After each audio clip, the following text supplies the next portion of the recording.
For me, Assassin's Creed is essentially a long, epic story of a guy in the prison going in a machine called the Animus, and he's going to relive the life of his ancestors. In Assassin's Creed 2, we follow Desmond, who's going to live the life of Ezio Auditore da Firenze. The meaning of Ezio's name, in following with the tradition established by the first Assassin's Creed, is that Ezio means eagle. Eagle, or the flying one. Its origins come from Greece. He's a young noble from Florence at the beginning of the game. He's studying to follow in his father's footsteps. His father, as far as we know, is a banker. As a rich boy in Florence, he doesn't really see the hardships of the peasants and other poor people.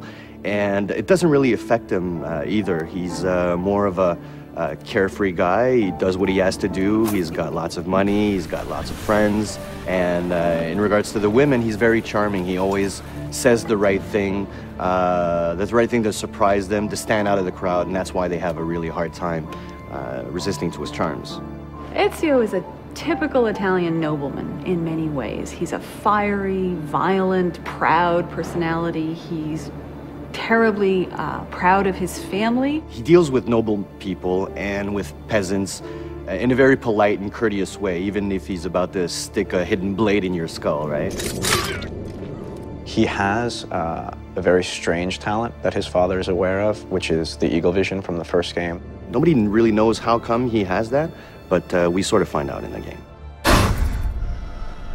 At one point, something tragic happens to himself and his family. What happens is that the same people that Ezio considered to be dear family friends actually turn on him. People that are very close to him are taken from him, and becoming an assassin and acquiring those skills will give him the abilities necessary to exact revenge. When you're used to just living free and living without a worry in the world, and all of a sudden the entire Florentine army is looking for you, and you have to protect your mother, you have to protect your sister, and you have to defend yourself, changes everything in his life. So going from this life of la dolce vita, in Italy, it will have to become this guy who needs to kill in order to survive. We see Ezio progressing very much so throughout the game, physically as well as emotionally and in his personality.